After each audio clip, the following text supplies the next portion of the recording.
జగన్ ఒక పేలని గన్, నిజంగా తుప్పు పట్టిన గన్ లాంటి వ్యక్తి ఒక జగన్.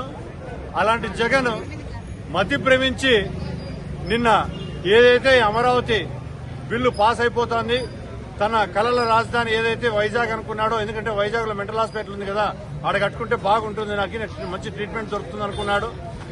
అలాంటి క్యాపిటల్ సిటీ వెళ్ళిపోతుంది. ఈరోజు అమరావతి అనే పెద్ద మహానగరం, అంటే ప్రపంచ ప్రఖ్యాతిగాంచిన అమరావతి ఈరోజు కూటమి ప్రభుత్వంలో విరజిల్లుతోంది. ఖచ్చితంగా ఇది చంపపెట్టాయనికి. ఈ విధంగా ఆయన అందరినీ కామెంట్ చేస్తున్నారో, చంద్రబాబు నాయుడు గారిని, పవన్ కళ్యాణ్ గారిని, ప్రతి ఒక్కరిని కామెంట్ చేస్తున్నాడు.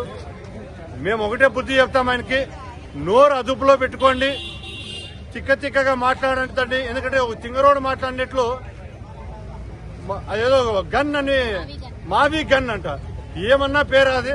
కనీసం ఏదైనా ఒక కృష్ణానది ఓటున ఉండేటట్టు పేరన్నా పెట్టండి అనేది లేకోకుండా మావి గన్. గన్నులు మీవే, పన్నులు మావి. ఖచ్చితంగా ఆంధ్ర రాష్ట్ర ప్రజలు ఈరోజు కూటమి ప్రభుత్వంలో మంచిగా పన్నులు జరుగుతూ సకల సౌభాగ్యాలతో విరాజిల్లుతోంది రాష్ట్రము.